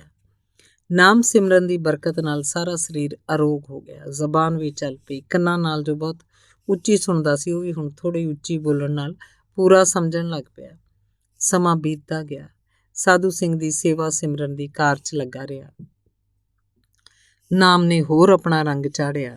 ਅੰਦਰ ਅਨਹਦ ਸ਼ਬਦ ਵੀ ਸੁਣਨ ਲੱਗ ਪਏ। ਕਈ ਵਾਰੀ ਸੁੱਤਾ ਪਿਆ ਸਿਮਰਨ ਕਰਦਾ ਉੱਠ ਪਵੇ, ਬਾਬਾ ਜੀ ਪਾਸ ਜਾ ਕੇ ਉਹਨਾਂ ਨੂੰ ਪੁੱਛੇ ਕਿ ਵਾਜੇ ਕਿੱਥੇ ਵੱਜਦੇ ਨੇ। ਬਾਬਾ ਜੀ ਹੱਸ ਕੇ ਉਹਨੂੰ ਕਹਿਣਾ, ਤੂੰ ਵੈਗਰੂ ਵੈਗਰੂ ਕਰੀ ਜਾ ਤੇ ਵੱਜਦੇ ਵਾਜਿਆਂ ਨੂੰ ਸੁਣੀ ਜਾ। ਕਈ ਵਾਰ ਉਹਨੇ ਰਾਤ ਸਮੇਂ ਗੁਰਦੁਆਰੇ ਦੀ ਛੱਤ ਤੇ ਚੜ੍ਹ ਕੇ ਵੇਖਣ ਦਾ ਯਤਨ ਕਰਨਾ ਕਿ ਵਾਜੇ ਵੱਜਣ ਦੀ ਆਵਾਜ਼ ਕਿੱਥੋਂ ਆਉਂਦੀ ਹੈ। ਘੁੰਮ ਫਿਰ ਕੇ ਮੁੜ ਮੰਜੇ ਤੇ ਆ ਜਾਣਾ। ਜਦੋਂ ਰਾਤ ਉੱਠ ਕੇ ਤੁਰਦੇ ਫਿਰਦੇ ਨੂੰ ਅਸੀਂ ਪੁੱਛਣਾ, ਤੈਨੂੰ ਕੀ ਹੁੰਦਾ? ਉਹਨੇ ਦੱਸਣਾ ਕਿ ਆਹ ਵੇਖੋ ਕਿੰਨੇ ਜ਼ੋਰ ਦੀ ਵਾਜੇ ਵੱਜਦੇ ਆ ਤੇ ਨਾਲ ਹੀ ਕੋਈ ਵੈਗਰੂ ਵੈਗਰੂ ਕਹੀ ਜਾਂਦਾ। ਸਾਨੂੰ ਪੁੱਛਣਾ ਕਿ ਵਾਜੇ ਤੁਹਾਨੂੰ ਨਹੀਂ ਸੁਣਦੇ, ਤੇ ਜਦੋਂ ਅਸੀਂ ਕਹਿਣਾ ਕਿ ਸਾਨੂੰ ਤਾਂ ਸੁਣਦੇ ਨਹੀਂ, ਉਹਨੇ ਕਹਿਣਾ ਕਿ ਆਹ ਤਾਂ ਕਿੰਨੀ ਉੱਚੀ ਵਾਜੇ ਵੱਜਦੇ ਆ, ਤੇ ਨਾਲ ਹੀ ਇਹ ਵੀ ਮਿੱਠਾ ਰੋਸਾ ਕਰਨਾ ਕਿ ਮੈਨੂੰ ਰਾਤ ਨੂੰ ਵੀ ਸੌਣ ਨਹੀਂ ਦਿੰਦੇ। ਮੈਂ ਜੰਗਲ ਪਾਣੀ ਵੀ ਜਾਣਾ ਤਾਂ ਵੀ ਮੇਰੇ ਨਾਲ ਹੀ ਕੋਈ ਉੱਚੀ ਉੱਚੀ ਵੈਗਰੂ ਵੈਗਰੂ ਕਹੀ ਜਾਂਦਾ, ਹਟਦਾ ਹੀ ਨਹੀਂ। ਉਸ ਵੇਲੇ ਬਾਬਾ ਕਬੀਰ ਜੀ ਦਾ ਉਚਾਰਨ ਕੀਤਾ ਸਲੋਕ ਯਾਦ ਆਉਣਾ, ਹਮ ਹੋ ਜੋ ਬੂਝਾ ਬੂਝਣਾ ਪੂਰੀ ਪਰੀ ਬੁਲਾਏ ਵਾਲੀ ਗੱਲ ਯਾਦ ਆਉਣੀ, ਤੇ ਨਾਲ ਹੀ ਦੂਜਾ ਸ਼ਲੋਕ ਵੀ ਯਾਦ ਆ ਜਾਣਾ ਕਿ ਦੇਖੋ ਸਾਧੂ ਸਿੰਘ ਤੇ ਗੁਰੂ ਪਾਤਸ਼ਾਹ ਦੀ ਕਿੰਨੀ ਵੱਡੀ ਬਖਸ਼ਿਸ਼ ਹੈ, ਪਰ ਬਣਜਣ ਹਾਰੇ ਬਾਹਰਾ ਕੌਡੀ ਬਦਲਿਆ ਜਾਏ। ਇਸ ਅਵਸਥਾ ਦੀ ਪ੍ਰਾਪਤੀ ਲਈ ਤਾਂ ਬੜੀਆਂ ਘਾਲਣਾ ਘਾਲਣੀਆਂ ਪੈਂਦੀਆਂ, ਪਰ ਪੂਰੀ ਕਦਰ ਨਾ ਹੋਣ ਕਾਰਨ ਸਾਧੂ ਸਿੰਘ ਨੂੰ ਇਹ ਗੁਰਮੰਤਰ ਦੀ ਧੁਨੀ ਤੇ ਅਨਹਦ ਸ਼ਬਦ ਉਹ ਸੁੱਖ ਨਹੀਂ ਦੇ ਰਹੇ। ਸਮਾਂ ਪਾ ਕੇ ਵਾਕ ਸਿੱਧੀ ਵੀ ਹੋਣ ਲੱਗ ਪਈ। ਸੁਤੇ ਸਿੱਧ ਕਿਸੇ ਨੇ ਸਾਧੂ ਸਿੰਘ ਨੂੰ ਕੋਈ ਲੀੜਾ ਕੱਪੜਾ ਜਾਂ ਕੋਈ ਮਨਭਾਉਂਦੀ ਵਸਤੂ ਖੁਆ ਦੇਣੀ। ਖੁਸ਼ੀ 'ਚ ਆ ਕੇ ਜੇ ਸਾਧੂ ਸਿੰਘ ਨੇ ਮੂੰਹ ਤੋਂ ਕੋਈ ਗੱਲ ਕਹਿ ਦੇਣੀ, ਉਹ ਪੂਰੀ ਹੋ ਜਾਣੀ। ਇਸ ਤਰ੍ਹਾਂ ਦੀ ਅਵਸਥਾ ਬਣ ਗਈ। ਮੈਂ ਜੋ ਗੱਲ ਦੱਸਣੀ ਚਾਹੁੰਦਾ ਹੁਣ ਉਸ ਵੱਲ ਆਵਾਂ। ਸਮਾਂ ਚੱਲਦਾ ਗਿਆ। ਸਾਧੂ ਸਿੰਘ ਦਾ ਭਰਾ ਵੀ ਇਹਦੀ ਸਿਹਤ ਠੀਕ ਵੇਖ ਕੇ ਮਿਲਣ ਆਉਣ ਲੱਗ ਪਿਆ। ਬਾਬਾ ਜੀ ਨੂੰ ਪੁੱਛ ਕੇ ਕਈ ਵਾਰੀ 4-5 ਦਿਨ ਲਈ ਸਾਧੂ ਸਿੰਘ ਨੂੰ ਲੁਧਿਆਣੇ ਆਪਣੇ ਪਾਸ ਲੈ ਜਾਣਾ। ਉੱਥੇ ਉਹਨੇ ਘਰ ਬੈਠੇ ਰਹਿਣਾ। ਇਹਦੇ ਮਨ ਪਰਚਾਵੇ ਲਈ ਘਰਦਿਆਂ ਨੇ ਟੈਲੀਵਿਜ਼ਨ ਲਾ ਦੇਣਾ। ਇਹਨੇ ਸਾਰਾ ਦਿਨ ਟੈਲੀਵਿਜ਼ਨ ਦੇਖੀ ਜਾਣਾ। ਹਫ਼ਤੇ ਬਾਅਦ ਜਦੋਂ ਇਹਨੂੰ ਲਿਆਉਣਾ ਜਾਂ ਉਹਨਾਂ ਨੇ ਛੱਡ ਜਾਣਾ ਤਾਂ ਇਹਨੇ ਮਹੀਨਾ ਭਰ ਉਹ ਵੇਖੇ ਹੋਏ ਟੈਲੀਵਿਜ਼ਨ ਦੀਆਂ ਗੱਲਾਂ ਕਰੀ ਜਾਣੀਆਂ। ਭਾਵੇਂ ਟੈਲੀਵਿਜ਼ਨ ਦੀ ਆਵਾਜ਼ ਤਾਂ ਪੂਰੀ ਨਹੀਂ ਸੁਣਦੀ ਸੀ, ਜੋ ਹਫ਼ਤਾ ਭਰ ਇਹਨੇ ਟੈਲੀਵਿਜ਼ਨ 'ਤੇ ਵੇਖਣਾ ਉਹ ਸਾਰਾ ਦੱਸਣਾ ਕਿ ਉੱਥੇ ਮੇਰੇ ਭਰਾ ਦੇ ਘਰ 'ਚ ਟਰਾਲੀ ਹੈ। ਟੈਲੀਵਿਜ਼ਨ ਕਹਿਣਾ ਨਹੀਂ ਆਉਂਦਾ ਸੀ ਤੇ ਟੈਲੀਵਿਜ਼ਨ ਨੂੰ ਟਰਾਲੀ ਕਹਿੰਦਾ ਸੀ। ਉਹਦੇ ਵਿੱਚ ਹੀ ਪਾਣੀ ਵਗਦਾ ਹੈ, ਲੋਕ ਖੇਤ ਵਾਹੁੰਦੇ ਆ, ਬੁੱਢੀਆਂ ਨੱਚਦੀਆਂ, ਵਿੱਚ ਹੀ ਮੀਂਹ ਪੈਣ ਲੱਗ ਪੈਂਦਾ ਹੈ, ਵਿੱਚ ਹੀ ਲੜਾਈਆਂ ਹੋਣ ਲੱਗ ਪੈਂਦੀਆਂ। ਉਹਦੇ ਵਿੱਚ ਵੀ ਕਈ ਵਾਰੀ ਗੁਰਦੁਆਰਾ ਆ ਜਾਂਦਾ ਹੈ, ਆਦਿ ਗੱਲਾਂ ਸੁਣਾਉਣੀਆਂ। ਭਾਵ 5-7 ਦਿਨ ਦਾ ਟੈਲੀਵਿਜ਼ਨ ਵੇਖਿਆ ਹੋਇਆ ਮਹੀਨਾ ਡੇਢ ਮਹੀਨਾ ਉਹ ਮਨ 'ਚ ਵਸਿਆ ਰਹਿਣਾ। ਬਾਬਾ ਜੀ ਨੇ ਬਥੇਰਾ ਮਨਾ ਕਰਨਾ ਕਿ ਇਹ ਨਹੀਂ ਵੇਖੀਦਾ, ਇਹ ਮਾੜਾ ਹੁੰਦਾ। ਅੱਗੋਂ ਸਾਧੂ ਸਿੰਘ ਨੇ ਉੱਤਰ ਦੇਣਾ ਕਿ ਇਹ ਕਿਉਂ ਮਾੜਾ ਹੁੰਦਾ। ਬਾਬਾ ਜੀ ਨੇ ਕਹਿਣਾ, ਸਿੱਖ ਟੈਲੀਵਿਜ਼ਨ ਨਹੀਂ ਵੇਖਦੇ ਹੁੰਦੇ, ਗੁਰੂ ਮਹਾਰਾਜ ਜੀ ਗੁੱਸੇ ਹੁੰਦੇ ਹੈ। ਅੱਛਾ ਕਹਿ ਦੇਣਾ, ਪਰ ਦਿਨੇ ਗੱਲਾਂ ਟੈਲੀਵਿਜ਼ਨ ਦੀਆਂ ਹੀ ਕਰਨੀਆਂ। ਬਾਬਾ ਜੀ ਨੇ ਸਾਨੂੰ ਸਮਝਾਉਣ ਲਈ ਦੱਸਣਾ ਕਿ ਵੇਖੋ ਅਜੇ ਇਹਨੇ ਅੱਖਾਂ ਨਾਲ ਵੇਖਿਆ ਹੀ ਹੈ, ਇਹਦੀ ਬਿਰਤੀ 'ਚ ਕਿੰਨਾ ਖੰਡਾਓ ਆ ਗਿਆ। ਜੇ ਕਿਤੇ ਇਹਨੂੰ ਕੰਨਾਂ ਰਾਹੀਂ ਸੁਣਦਾ ਹੋਵੇ ਫਿਰ ਇਹਦਾ ਕੀ ਹਾਲ ਹੋਵੇ। ਸਮਾਂ ਪਾ ਕੇ ਬਾਬਾ ਜੀ ਨਾਨਕ ਲੀਨ ਭਇਓ ਗੋਬਿੰਦ ਸਿਉ ਤਥਾ ਪਵਨੈ ਮੈਂ ਪਵਨ ਸਮਾਇਆ ਜੋਤੀ ਮੈਂ ਜੋਤ ਰਲ ਜਾਇਆ ਅਨੁਸਾਰ 5 ਭੂਤਕ ਸਰੀਰ ਤਿਆਗ ਕੇ ਪ੍ਰਭੂ ਚਰਨਾਂ 'ਚ ਜਾ ਬਰਾਜੇ। ਬਾਬਾ ਜੀ ਦੇ ਸਰੀਰ ਸਮੇਂ ਜਿਵੇਂ ਸਾਧੂ ਸਿੰਘ ਸੇਵਾ ਕਰਦਾ ਸੀ, ਉਸੇ ਤਰ੍ਹਾਂ ਸੇਵਾ ਸਿਮਰਨ ਨਿਰੰਤਰ ਕਰਦਾ ਰਿਹਾ। ਰਾਤ ਨੂੰ ਸੁੱਤਿਆਂ ਵੀ ਸਿਮਰਨ ਕਰਦਾ ਰਹਿੰਦਾ। ਮੈਂ ਇਕੱਲੇ ਨਹੀਂ, ਤਕਰੀਬਨ ਗੁਰਦੁਆਰਾ ਸਾਹਿਬ ਰਹਿਣ ਵਾਲੇ ਸਿੰਘ ਹਰ ਰੋਜ਼ ਹੀ ਸ਼ਾਮ ਨੂੰ ਜਦੋਂ ਸਾਧੂ ਸਿੰਘ ਸੌਂ ਜਾਂਦਾ, ਇਹਦੇ ਮੰਜੇ ਕੋਲ ਖਲੋ ਕੇ ਸੁੱਤੇ ਪੈ ਦਾ ਸਿਮਰਨ ਹੁੰਦਾ ਸੁਣਦੇ। ਪਰਮੇਸ਼ਰ ਦੀ ਨੇਤ ਐਸੀ ਹੋਈ ਕਿ ਇਹਦੀ ਵੱਡੀ ਭੈਣ ਦਿੱਲੀ 'ਚ ਚੜ੍ਹਾਈ ਕਰ ਗਈ। ਸਾਧੂ ਸਿੰਘ ਦਾ ਭਰਾ ਸ਼ੰਕਰ ਸਿੰਘ ਇਹਨੂੰ ਦਿੱਲੀ ਨਾਲ ਲੈ ਗਿਆ ਤੇ ਮੁੜ ਲੁਧਿਆਣੇ ਆਪਣੇ ਪਾਸ ਲੈ ਆਇਆ ਤੇ ਨਾਲ ਹੀ ਕਹਿ ਗਿਆ ਕਿ ਤੁਸੀਂ ਇਹਨੂੰ ਲੈਣ ਨਾ ਆਇਓ, ਮੈਂ ਪਿੰਡ ਝਾਵੀਂ ਵਿਆਹ ਤੇ ਆਉਣਾ, ਇਹਨੂੰ ਨਾਲ ਲੈ ਆਵਾਂਗਾ। ਫਿਰ ਵੀ 15 ਕੁ ਦਿਨਾਂ ਬਾਅਦ ਭਗਤ ਜੀ, 1-2 ਹੋਰ ਸਿੰਘ ਤੇ ਮੈਂ ਲੁਧਿਆਣੇ ਗਏ ਤੇ ਮਨ 'ਚ ਵਿਚਾਰ ਆਈ ਕਿ ਚਲੋ ਸਾਧੂ ਸਿੰਘ ਨੂੰ ਕਾਰ 'ਚ ਨਾਲ ਹੀ ਲੈ ਚੱਲੀਏ। ਅਸੀਂ ਪ੍ਰਤਾਪ ਨਗਰ ਗਲੀ ਨੰਬਰ 9 'ਚ ਸ਼ੰਕਰ ਸਿੰਘ ਦੇ ਘਰ ਗਏ। ਸਾਧੂ ਸਿੰਘ ਹਰ ਰੋਜ਼ ਦੀ ਤਰ੍ਹਾਂ ਟੈਲੀਵਿਜ਼ਨ ਦੇਖਦਾ ਪਿਆ ਸੀ। ਘਰ ਵਾਲਿਆਂ ਸਾਡੀ ਵੱਲ ਵੇਖ ਕੇ ਟੈਲੀਵਿਜ਼ਨ ਬੰਦ ਕਰਤਾ। ਜਲ ਪਾਣੀ ਪੁੱਛਣ ਲੱਗੇ। ਖੈਰ ਥੋੜ੍ਹਾ ਸਮਾਂ ਅਸੀਂ ਬੈਠੇ ਤੇ ਪੁੱਛਿਆ ਕਿ ਜੇ ਸਾਧੂ ਸਿੰਘ ਨੇ ਜਾਣਾ ਤਾਂ ਅਸੀਂ ਕਾਰ 'ਚ ਆਏ ਹਾਂ, ਇਹਨੂੰ ਨਾਲ ਹੀ ਲੈ ਜਾਂਦੇ ਹਾਂ। ਇਹਨੂੰ ਤੁਸੀਂ ਪੁੱਛ ਲਓ, ਜੇ ਇਹਨੇ ਠਹਿਰ ਕੇ ਆਉਣਾ ਤਦ ਵੀ ਠੀਕ ਹੈ। ਇੱਕ ਬੀਬੀ ਜੋ ਸ਼ੰਕਰ ਸਿੰਘ ਦੀ ਨੂੰਹ ਸੀ, ਉਹਨੇ ਸਾਡੀ ਸਾਰੀ ਗੱਲ ਇਹਦੇ ਕੰਨ 'ਚ ਪਹੁੰਚਾਈ। ਕਿਹਾ ਕਿ ਗੁਰਦੁਆਰੇ ਤੋਂ ਬਾਬਾ ਜੀ ਤੇ ਹੋਰ ਸੰਗਤ ਤੈਨੂੰ ਲੈਣ ਆਈ ਹੈ। ਸਾਧੂ ਸਿੰਘ ਨੇ ਕਿਹਾ ਕਿ ਮੈਂ ਉੱਥੇ ਨਹੀਂ ਜਾਣਾ ਕਿਉਂਕਿ ਗੁਰਦੁਆਰੇ ਟਰਾਲੀ ਨਹੀਂ ਹੈ, ਤੇ ਆਪ ਉੱਠ ਕੇ ਬੰਦ ਕੀਤਾ ਟੈਲੀਵਿਜ਼ਨ, ਮੁੜ ਲਾ ਲਿਆ। ਅਸੀਂ ਥੋੜ੍ਹਾ ਚਿਰ ਅਟਕੇ ਤੇ ਵਾਪਸ ਮੁੜਨ ਦੀ ਤਿਆਰੀ ਕੀਤੀ, ਤੇ ਨਾਲ ਹੀ ਮੈਂ ਉਸ ਬੀਬੀ ਦੇ ਹੋਰ ਘਰ ਵਾਲਿਆਂ ਨੂੰ ਪੁੱਛਿਆ ਕਿ ਸਾਰਾ ਦਿਨ ਇਸੇ ਤਰ੍ਹਾਂ ਟੈਲੀਵਿਜ਼ਨ ਹੀ ਦੇਖਦਾ ਰਹਿੰਦਾ ਹੈ। ਕਹਿਣ ਲੱਗੀ ਕਿ ਜਿੰਨਾ ਚਿਰ ਰਾਤ ਦਾ ਸਾਰਾ ਪ੍ਰੋਗਰਾਮ ਖਤਮ ਨਾ ਹੋ ਜਾਏ ਇੱਥੋਂ ਉੱਠਦੇ ਨਹੀਂ, ਤੇ ਜੇ ਅਸੀਂ ਬੰਦ ਕਰ ਦਈਏ ਤੇ ਆਪ ਲਾ ਲੈਂਦੇ ਆ। ਮੈਂ ਕਿਹਾ ਕਿ ਬੀਬਾ ਠੀਕ ਹੈ, ਜਿਵੇਂ ਤੁਹਾਡੀ ਮਰਜ਼ੀ ਕਰੀ ਚਲੋ, ਪਰ ਤੁਸੀਂ ਇੱਥੇ ਲਿਆ ਕੇ ਇਹਦੀ ਸੁਰਤੀ ਬਿਰਤੀ ਦਾ ਪੱਠਾ ਬਿਠਾ ਦਿੱਤਾ ਕਿ ਹੁਣ ਇਹ ਮਾਲਾ ਫੇਰਦਾ ਹੁੰਦਾ। ਉਹਨੇ ਕਿਹਾ ਕਿ ਕਿਸੇ ਵੇਲੇ ਮਾਲਾ ਕੱਢ ਕੇ ਹੱਥ ਫੜ ਲੈਂਦੇ ਹੈ, ਪਰ ਵੇਖਦੇ ਟੈਲੀਵਿਜ਼ਨ ਹੀ ਹੈ। ਅਸੀਂ ਵਿਦਾ ਲੈ ਕੇ ਵਾਪਸ ਗੁਰਦੁਆਰੇ ਪੁੱਜ ਗਏ। 10 ਕੁ ਦਿਨਾਂ ਬਾਅਦ ਇਹਦਾ ਭਰਾ ਸ਼ੰਕਰ ਸਿੰਘ ਝਾਮੀ ਵਿਆਹ ਤੇ ਆਇਆ ਹੋਇਆ ਸਾਧੂ ਸਿੰਘ ਨੂੰ ਗੁਰਦੁਆਰੇ ਛੱਡ ਗਿਆ। ਹੁਣ ਨਾਮ ਦੇ ਆਹਾਰ ਦੀ ਥਾਂ ਅੰਦਰ ਆਹਾਰ ਤਾਂ ਟੈਲੀਵਿਜ਼ਨ ਦਾ ਬਣ ਚੁੱਕਾ ਸੀ। ਆਉਂਦੇ ਕਹਿਣ ਲੱਗ ਪਿਆ ਵੀ ਇੱਥੇ ਟਰਾਲੀ ਲਿਆਓ, ਲੰਗਰ ਦੇ ਵਰਾਂਡੇ ਵਿੱਚ ਰੱਖੋ, ਟਰਾਲੀ ਬਹੁਤ ਚੰਗੀ ਹੁੰਦੀ ਹੈ, ਇਸ 'ਚ ਸਭ ਕੁਝ ਆਉਂਦਾ ਹੈ। ਤੇ ਸਾਰਾ ਦਿਨ ਆਏ ਗਏ ਨਾਲ ਟਰਾਲੀ 'ਚ ਜੋ ਕੁਝ ਵੇਖਿਆ ਸੀ ਉਹਦੀਆਂ ਗੱਲਾਂ ਹੀ ਕਰਦਾ ਰਿਹਾ। ਸ਼ਾਮ ਪਈ ਤਾਂ ਇਸ ਪਾਸੋਂ ਰਿਹਾ ਨਾ ਗਿਆ। ਗੁਰਦੁਆਰੇ ਤੋਂ ਅੱਧਾ ਕੁ ਕਿਲੋਮੀਟਰ ਮਾਸਟਰ ਮਹਿੰਦਰ ਸਿੰਘ ਹੋਰਾਂ ਦਾ ਡੇਰਾ ਹੈ। ਚੁੱਪ ਚੁਪੀਤੇ ਸਾਧੂ ਸਿੰਘ ਉਹਨਾਂ ਦੇ ਘਰ ਚਲਾ ਗਿਆ ਤੇ 7 ਵਜੇ ਤੋਂ ਰਾਤ ਦੇ ਸਾਰੇ ਪ੍ਰੋਗਰਾਮਾਂ ਦੇ ਖਤਮ ਹੋਣ ਤੱਕ ਟੈਲੀਵਿਜ਼ਨ ਵੇਖਦਾ ਰਿਹਾ। ਅਗਲੇ ਦਿਨ ਵੀ ਉੱਥੇ ਹੀ ਰਿਹਾ। ਅਸੀਂ ਟੋਲ ਭਾਲ ਕੀਤੀ। ਅਸੀਂ ਭਾਲ ਕਰਦੇ ਹੀ ਸੀ ਕਿ ਉਹਨਾਂ ਦੀ ਬੱਚੀ ਦੱਸ ਗਈ ਕਿ ਬਾਬਾ ਸਾਧੂ ਸਿੰਘ ਸਾਡੇ ਘਰ 'ਚ ਬੈਠਾ ਟੈਲੀਵਿਜ਼ਨ ਵੇਖਦਾ ਹੈ। ਮੈਨੂੰ ਮੇਰੇ ਮਾਤਾ ਜੀ ਨੇ ਤੁਹਾਨੂੰ ਦੱਸਣ ਲਈ ਭੇਜਿਆ, ਤੁਸੀਂ ਫਿਕਰ ਨਾ ਕਰਿਓ, ਸਾਡੇ ਪਾਸ ਹੀ ਹੈ। ਮੈਂ ਸੁੱਤੇ ਹੀ ਬੀਬਾ ਨੂੰ ਕਿਹਾ ਕਿ ਬੀਬਾ ਫਿਕਰ ਕੀ ਕਰਨਾ, ਹੁਣ ਫਿਕਰ ਕਰਨ ਤੋਂ ਗੱਲ ਗਾਂਹ ਲੰਘ ਗਈ। ਸਾਧੂ ਸਿੰਘ ਦੁਪਹਿਰ ਤੋਂ ਬਾਅਦ ਆਇਆ, ਲੋਡਾ ਵੇਲਾ ਆਰਾਮ ਕੀਤਾ। ਅਗਲੇ ਦਿਨ ਫਿਰ ਨੇੜੇ ਦੇ ਪਿੰਡ ਤਲਵੰਡੀ ਜਾ ਕੇ ਟੈਲੀਵਿਜ਼ਨ ਵੇਖਣਾ ਸ਼ੁਰੂ ਕਰ ਦਿੱਤਾ। ਗੱਲ ਕੀ ਕਦੀ ਕਿਤੇ ਜਦੋਂ ਟੈਲੀਵਿਜ਼ਨ ਵੇਖ ਕੇ ਪਰਤਣਾ, ਜਿਹਨੇ ਪੁੱਛਣਾ ਉਹਨੂੰ ਟੈਲੀਵਿਜ਼ਨ ਦੀਆਂ ਗੱਲਾਂ ਜੋ ਵੇਖੀਆਂ ਉਹ ਦੱਸਣੀਆਂ, ਕਹਿਣਾ ਕਿ ਗੁਰਦੁਆਰੇ ਟਰਾਲੀ ਲਿਆਓ। ਇੱਕ ਦਿਨ ਮੈਂ ਸਾਧੂ ਸਿੰਘ ਨੂੰ ਕਿਹਾ ਕਿ ਲੋਕਾਂ ਦੇ ਘਰੀ ਨਾ ਜਾਇਆ ਕਰ। ਅੱਗੋਂ ਨੇ ਉੱਤਰ ਦਿੱਤਾ, ਤੁਸੀਂ ਗੁਰਦੁਆਰੇ ਟਰਾਲੀ ਲਿਆਓ, ਮੈਂ ਇੱਥੇ ਵੇਖ ਲਾਂਗਾ। ਮੈਂ ਉਹਨੂੰ ਕਿਹਾ ਕਿ ਗੁਰਦੁਆਰੇ ਟਰਾਲੀ ਨਹੀਂ ਲਾਈ ਦੀ। ਉਹਨੇ ਮੈਨੂੰ ਅੱਗੋਂ ਉੱਤਰ ਦਿੱਤਾ ਕਿ ਇੱਥੇ ਗੁਰਦੁਆਰੇ 'ਚ ਨਾ ਰੱਖੋ, ਉਹ ਜੋ ਗੁਰਦੁਆਰੇ ਤੋਂ ਪਰੇ ਸੌਣ ਵਾਲੇ ਕਮਰੇ ਹੈ, ਉਹ ਵੱਡੇ ਕਮਰੇ 'ਚ ਟਰਾਲੀ ਰੱਖ ਲਓ, ਉੱਥੇ ਅਸੀਂ ਸਾਰੇ ਵੇਖਾਂਗੇ, ਜਾਂ ਫਿਰ ਲੰਗਰ 'ਚ ਰੱਖ ਲਓ। ਫਿਰ ਮੈਂ ਪੁੱਛਿਆ ਕਿ ਹੁਣ ਤੈਨੂੰ ਵਾਹਿਗੁਰੂ ਵਾਹਿਗੁਰੂ ਸੁਣਦਾ? ਉੱਤਰ ਨਾ 'ਚ ਸੀ। ਮੈਂ ਪੁੱਛਿਆ ਹੁਣ ਕਦੇ ਵਾਜੇ ਵੱਜਦੇ ਸੁਣੇ ਆ? ਕਹਿਣ ਲੱਗਾ ਪਹਿਲਾਂ ਸੁਣਦੇ ਸੀ, ਹੁਣ ਨਹੀਂ ਸੁਣਦੇ।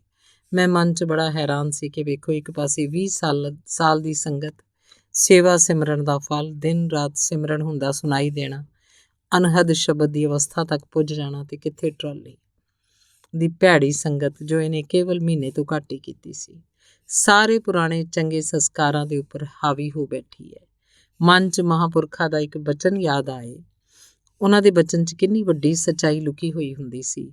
ਆਪ ਜੀ ਕਿਹਾ ਕਰਦੇ ਸੀ ਕਿ ਕੋਈ ਪ੍ਰੇਮੀ ਚੰਗੀ ਸੰਗਤ ਕਰਕੇ ਸੇਵਾ ਸਿਮਰਨ ਦੁਆਰਾ ਸੱਚਖੰਡ ਦੇ ਦਰਵਾਜ਼ੇ ਅੰਦਰ ਇੱਕ ਪੈਰ ਰੱਖ ਲਏ, ਪਰ ਜੇ ਕਿਤੇ ਬਦਕਿਸਮਤੀ ਨਾਲ ਉਹਨੂੰ ਕੁਸੰਗਤ ਮਿਲ ਜਾਏ ਤਾਂ ਪਿਛਲਾ ਪੈਰ ਅੱਗੇ ਤੱਕ ਹੀ ਰੱਖਣਾ ਹੈ।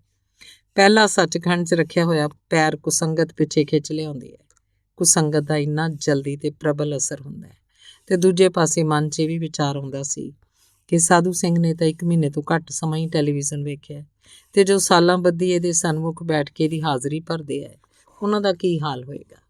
ਪਹਿਲਾ ਮਨ ਦਾ ਖਿੰਡਾਓ ਤਾਂ ਕੀ ਸੰਕੋਚ ਹੋਣਾ ਹੈ। ਇਸ ਹਿਸਾਬ ਦਾ ਟੈਲੀਵਿਜ਼ਨ ਦੁਆਰਾ ਮਨ ਦੇ ਖਿੰਡਾਓ ਨੂੰ ਸੰਕੋਚਣ ਲਈ ਪਤਾ ਨਹੀਂ ਕਿੰਨੇ ਜਨਮ ਹੋਰ ਲੱਗਣਗੇ। ਤੇ ਜੇ ਇੱਕ ਸਧਾਰਨ ਸਾਧੂ ਸਿੰਘ ਵਰਗੇ ਵਿਅਕਤੀ ਦੀ ਬਿਰਤੀ ਇੰਨੇ ਖਿੰਡਾਓ 'ਚ ਜਾ ਸਕਦੀ ਹੈ, ਜਿਹਨੂੰ ਕੇਵਲ ਮੂਰਤਾਂ ਹੀ ਦਿਸਦੀਆਂ, ਸੁਣਦਾ ਨਹੀਂ, ਜਿਸ ਵਿਅਕਤੀ ਨੂੰ ਦਿਸਦਾ ਵੀ ਹੈ, ਕੰਨਾਂ ਨਾਲ ਪੂਰਾ ਸੁਣਦਾ ਵੀ ਹੈ, ਤੇ ਉਹ ਸਾਰੀਆਂ ਭੈੜੀਆਂ ਹਰਕਤਾਂ ਨੂੰ ਸਮਝਦਾ ਵੀ ਹੋਵੇ, ਉਹਦਾ ਕੀ ਹਾਲ ਹੋਏਗਾ। ਬਾਬੇ ਫਰੀਦ ਜੀ ਦਾ ਸ਼ਲੋਕ ਇੱਥੇ ਕੁਝ ਟੁਕੇਗਾ, ਇਹ ਨਿਦੋਸਾ ਮਾਰੀ ਹੈ, ਹਮ ਦੋਸਾਂ ਦਾ ਕਿਆ ਹਾਲ। ਵਾਹ ਕਲਯੁਗ! ਬਾਬੇ ਗੁਰੂ ਨਾਨਕ ਨੇ ਤਾਂ ਘਰ ਘਰ ਅੰਦਰ ਧਰਮਸਾਲ ਬਣਾ ਕੇ ਹੋਵੇ ਕੀਰਤਨ ਸਦਾ ਵਸੁਆ ਦੀ ਪਰਪਾਟੀ ਚਲਾਈ ਸੀ, ਪਰ ਤੂੰ ਵੀ ਬਾਬੇ ਦਾ ਪੂਰਾ ਮੁਕਾਬਲਾ ਕਰ ਰਿਹਾ। ਤੂੰ ਘਰ ਘਰ ਅੰਦਰ ਟੈਲੀਵਿਜ਼ਨ ਰਾਹੀਂ ਧਰਮਸ਼ਾਲਾ ਤੇ ਗੁਰੂ ਕੀਰਤੀ ਦੂਰ ਕਰਕੇ ਸਾਰੇ ਘਰ ਸਿਨੇਮਾ ਘਰ ਬਣਾ ਦਿੱਤੇ। ਬਲਿਹਾਰ ਜਾਈਏ ਤੇਰੇ ਜ਼ੋਰ ਤੋਂ, ਰਹਿਰਾਸ ਦਾ ਸਮਾਂ ਵੀ ਤੂੰ ਆਪਣੇ 'ਚ ਸਮੇਟ ਲਿਆ। ਸ਼ਾਮ ਨੂੰ ਜੋ ਟੈਲੀਵਿਜ਼ਨ ਤੇ ਮੂਰਤਾਂ ਵੇਖੀਆਂ ਜਾਂਦੀਆਂ, ਉਹੀ ਸਾਰੀ ਰਾਤ ਅੰਦਰ ਗੇੜੇ ਲਾਉਂਦੀਆਂ ਹੋਣਗੀਆਂ। ਰਾਤ ਲੇਟ ਆਰਾਮ ਕਰਨ ਨਾਲ ਤੇਰੇ ਉਪਕਾਰ ਸਦਕਾ ਅੰਮ੍ਰਿਤ ਵੇਲਾ ਵੀ ਤੂੰ ਗੁਰਸਿੱਖਾਂ ਪਾਸੋਂ ਖੋਹ ਲਿਆ। ਤੇਰਾ ਰਾਜ ਜੋ ਹੋਇਆ, ਕੋਈ ਵਿਰਲਾ ਹੀ ਤੇਰੇ ਅਸਰ ਤੋਂ ਬਚਿਆ ਹੋਏਗਾ। ਤੇ ਸ੍ਰੀ ਗੁਰੂ ਪੰਥ ਪ੍ਰਕਾਸ਼ 'ਚ ਲਿਖੇ ਭੰਗੂ ਰਤਨ ਸਿੰਘ ਜੀ ਦੇ ਬਚਨ ਸੱਤ ਹੀ ਹਨ। ਕੱਲ ਚਾਹੇ ਪਾਪੀ ਡੁੱਬ ਜਾਏ, ਬਾਬਾ ਚਾਹੇ ਉਨ ਪਾਰ ਲੰਘਾਏ। ਬਾਬਾ ਆਪਣੀ ਛੱਡੇ ਨਾ ਬਾਣ, ਤਾਰਿਓ ਚਾਹੇ ਸਗਲ ਜਹਾਨ। ਵਾਹ ਕਲਯੁਗ! ਨਿਤਨੇਮ ਤਾਂ ਤੂੰ ਖੋ ਹੀ ਲਿਆ, ਗੁਰਸਿੱਖਾਂ ਪਾਸੋਂ ਤੂੰ ਸਤ ਸੰਗਤ ਵੀ ਖੋਲੀ। ਗੁਰੂ ਕੀ ਹਾਜ਼ਰੀ ਭਰਨ ਦੀ ਥਾਂ ਤੂੰ ਹੁਣ ਆਪਣੀ ਹਾਜ਼ਰੀ ਭਰਾਉਣਾ ਹੈ। ਪਰ ਯਾਦ ਰੱਖੀ, ਬਾਬੇ ਨਾਨਕ ਜੀ ਦਾ ਦਮ ਬਹੁਤ ਲੰਮਾ ਹੈ। ਤੂੰ ਉਹਨਾਂ ਦੇ ਤੇਜ ਪ੍ਰਤਾਪ ਮੂਹਰੇ ਸਦਾ ਲਈ ਟਿਕ ਨਹੀਂ ਸਕੇਗਾ। ਗੁਰੂ ਕੇ ਸਿੱਖ, ਹੁਣ ਤੇਰੇ ਪਾਸ ਕਲਯੁਗ ਦੇ ਪ੍ਰਭਾਵ ਤੋਂ ਬਚਣ ਲਈ ਕੇਵਲ ਆਖਰੀ ਹਥਿਆਰ ਅਰਦਾਸ ਹੀ ਹੈ। ਬਾਬੇ ਨਾਨਕ ਜੀ ਨੇ ਰਾਏ ਬੁਲਾਰ ਨੂੰ ਕਿਹਾ ਸੀ ਕਿ ਹੇ ਰਾਏ, ਜਦੋਂ ਤੇਰਾ ਆਪਣਾ ਬਲ ਕੁਛ ਨਾ ਸਾਰੇ ਤਾਂ ਢਹਿ ਕੇ ਪਰਮੇਸ਼ਰ ਪਰਾਇਣ ਹੋ ਕੇ ਅਰਦਾਸ ਕਰਿਆ ਕਰੇ। ਪਰਮੇਸ਼ਰ ਬੌੜੀ ਕਰੇਗਾ। ਸੋ ਜੇ ਆਪਣੇ ਬਲ ਨਾਲ ਤੂੰ ਇਸ ਕਲਯੁਗੀ ਪ੍ਰਭਾਵ ਤੋਂ ਬਚ ਨਹੀਂ ਸਕਦਾ ਤਾਂ ਗੁਰੂ ਜੀ ਅੱਗੇ ਅਰਜ਼ੋਈ ਕਰ। ਉਹ ਸਦ ਸੁਣਦਾ, ਸਦ ਵੇਖਦਾ, ਤੇਰੀ ਬੌੜੀ ਕਰੇਗਾ। ਅਜੇ ਸਾਧੂ ਸਿੰਘ ਠੀਕ ਠਾਕ ਤੁਰਦਾ ਫਿਰਦਾ ਹੈ। ਜੇ ਕਿਸੇ ਨੇ ਟੈਲੀਵਿਜ਼ਨ ਦਾ ਹੋਇਆ ਪ੍ਰਭਾਵ ਪ੍ਰਤੱਖ ਵੇਖਣਾ ਹੋਵੇ ਤਾਂ ਇੱਥੇ ਗੁਰਦੁਆਰੇ ਆ ਕੇ ਉਹਨੂੰ ਪਹਿਲੀ ਅਵਸਥਾ ਤੇ ਹੁਣ ਦੀ ਅਵਸਥਾ ਪੁੱਛ ਲਓ। ਉਹ ਬਿਨਾਂ ਝਿਜਕ ਸਾਰਾ ਆਪਣਾ ਹਾਲ ਦੱਸ ਦਿੰਦਾ ਹੈ। ਹੁਣ ਵੀ ਜਿਸ ਘਰ ਉਹ ਜਾਂਦਾ ਹੈ, ਪਹਿਲਾਂ ਪੁੱਛੇਗਾ ਟਰਾਲੀ ਹੈ ਕਿ ਨਹੀਂ। ਜੇ ਘਰ ਵਾਲਾ ਸਮਝ ਲਏ ਤੇ ਹਾਂ ਕਰ ਦੇ ਤੇ ਬਹੁਤ ਖੁਸ਼ ਹੁੰਦਾ ਹੈ। ਕਾਫੀ ਯਤਨ ਕਰਨ ਤੇ ਰੋਕਣ ਸਦਕਾ ਹੁਣ ਬਿਰਤੀ ਵਿੱਚ ਫੇਰ ਮੋੜ ਪੈ ਗਿਆ ਹੈ। ਪਰ 1 ਮਹੀਨੇ ਦੀ ਟੈਲੀਵਿਜ਼ਨ ਦੀ ਕੀਤੀ ਕੁਸੰਗਤ ਦੀ ਮਨ ਤੇ ਪਈ ਡੂੰਘੀ ਝਾਂਸ ਕਿਤੇ ਨਾ ਕਿਤੇ ਫੇਰ ਅਸਰ ਕਰ ਜਾਂਦੀ ਹੈ। ਐ ਗੁਰੂ ਕੇ ਸਿੰਘ ਸੰਭਲ, ਟੈਲੀਵਿਜ਼ਨ ਕਲਯੁਗ ਦਾ ਮਿੱਠਾ ਜ਼ਹਿਰ ਹੈ। ਜ਼ਹਿਰ ਜ਼ਹਿਰ ਹੀ ਹੈ, ਭਾਵੇਂ ਉਹ ਮਿੱਠਾ ਹੀ ਕਿਉਂ ਨਾ ਲੱਗੇ। ਲੋਕਾਂ ਵਾਂਗ ਤੂੰ ਵੀ ਆਪਣੀ ਬਿਰਤੀ ਨੂੰ ਖੰਡਾਓ 'ਚ ਨਾ ਲਿਜਾ। ਗੁਰੂ ਪਾਤਸ਼ਾਹ ਜੀ ਨੇ ਤਾਂ ਬਿਰਤੀ ਨੂੰ ਸੰਕੋਚਣ ਲਈ ਹਦਾਇਤ ਕੀਤੀ ਹੈ। ਖਿੰਡਾਓ ਵਾਲੀ ਬਿਰਤੀ ਦੁਆਰਾ ਕੁਝ ਪੱਲੇ ਨਹੀਂ ਪੈਣਾ। ਜੇ ਕੁਝ ਪ੍ਰਾਪਤ ਕਰਨਾ ਹੈ ਤਾਂ ਬਾਬਾ ਕਬੀਰ ਜੀ ਦਾ ਫੁਰਮਾਨ ਜੀਵਨ 'ਚ ਘਟਾਉਣਾ ਪਏਗਾ। ਬਾਬਾ ਜੀ ਜਾਮਨੀ ਦਿੰਦੇ ਹੈ ਕਿ ਹੈ ਹਜ਼ੂਰ ਕਤ ਦੂਰ ਬਤਾਵੋ, ਦੁੰਦਰ ਬਾਧੋ ਸੁੰਦਰ ਪਾਵੋ। ਮਨ ਵਿੱਚ ਪਏ ਹੋਏ ਰੌਲੇ ਰੱਪੇ ਨੂੰ ਬੰਨ੍ਹ ਲਓ, ਰੋਕ ਲਓ। ਸੁੰਦਰ ਪਰਮੇਸ਼ਰ ਦੀ ਪ੍ਰਾਪਤੀ ਹੋ ਜਾਏਗੀ। ਆਪਾਂ ਮਨ ਦੇ ਖਿੰਡਾਓ ਨੂੰ ਰੋਕਣ ਦਾ ਯਤਨ ਕਰਨਾ ਹੈ, ਨਾ ਕਿ ਉਸ 'ਚ ਵਾਧਾ। ਵੇਖਣ ਨਾਲ ਜਾਂ ਸੁਣਨ ਨਾਲ ਨਾ ਅੱਖਾਂ ਦੀ ਤ੍ਰਿਪਤੀ ਹੋਣੀ ਹੈ, ਨਾ ਕੰਨਾਂ ਨੇ ਸੁਣ ਕੇ ਰੱਜਣਾ ਹੈ, ਨਾ ਮੂੰਹ ਨੇ ਬੋਲ ਬੋਲ ਕੇ ਥੱਕਣਾ ਹੈ। ਗੁਰਦੇਵ ਦੂਸਰੇ ਪਾਤਸ਼ਾਹ ਜੀ ਦਾ ਫੁਰਮਾਨ ਹੈ, ਆਖਣ ਆਖ ਨਾ ਰੱਜਿਆ, ਸੁਣਨ ਨਾ ਰੱਜੇ ਕੰਨ, ਅੱਖੀ ਦੇਖ ਨਾ ਰੱਜੀਆਂ, ਗੁਣ ਗਾਹਕ ਇਕ ਵੰਨ। ਭੁੱਖਿਆਂ ਭੁੱਖ ਨਾ ਉਤਰੈ, ਗਲੀ ਭੁੱਖ ਨਾ ਜਾਏ, ਨਾਨਕ ਭੁੱਖਾ ਤਾਂ ਰੱਜੈ, ਜਾ ਗੁਣ ਕਹਿ ਗੁਣੀ ਸਮਾਏ। ਭਾਈ ਗੁਰਦਾਸ ਜੀ ਵੀ ਗੁਰਦੇਵ ਜੀ ਦੇ ਫੁਰਮਾਨ ਦੀ ਪ੍ਰੋੜਤਾ ਕਰਦੇ ਹੈ। ਅੱਖੀ ਵੇਖ ਨਾ ਰੱਜੀਆਂ, ਬਹੁ ਰੰਗ ਤਮਾਸੇ, ਉਸਤਤ ਨਿੰਦਾ ਕੰਨ ਸੁਣ ਰੋਵਣ ਤੈ ਹਾਸੇ। ਸਾਦੀ ਜੀਭ ਨਾ ਰੱਜੀਆਂ ਕਰ ਭੋਗ ਬਿਲਾਸੇ, ਨੱਕ ਨਾ ਰੱਜਾ ਵਾਸ ਲੈ ਦੁਰਗੰਧ ਸੁਵਾਸੇ। ਰੱਜ ਨਾ ਕੋਈ ਜੀਵਿਆ ਕੂੜੇ ਪਰਵਾਸੇ, ਪੀਰ ਮੁਰੀਦਾ ਪਿਰਹੜੀ ਸੱਚੀ ਰਹਿਰਾਸੇ। ਇਹਨਾਂ ਇੰਦਰੀਆਂ ਦੀ ਅੱਜ ਤੱਕ ਕਿਸੇ ਪਾਸੋਂ ਤ੍ਰਿਪਤੀ ਨਹੀਂ ਹੋਈ। ਇਹਨਾਂ ਦੀ ਤ੍ਰਿਪਤੀ ਗੁਰੂਦੇਵ ਜੀ ਦੇ ਉੱਪਰ ਅੰਕਿਤ ਕੀਤੇ ਉਪਦੇਸ਼ ਨੂੰ ਧਾਰਨ ਨਾਲ ਹੀ ਹੋਣੀ ਹੈ। ਨਾਨਕ ਭੁੱਖਾ ਤਾਂ ਰੱਜੈ, ਜਗ ਗੁਣ ਕਹਿ ਗੁਣੀ ਸਮਾਏ।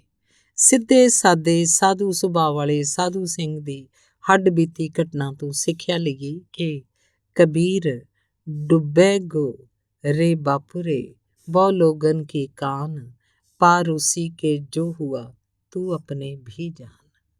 ਧੰਨਵਾਦ।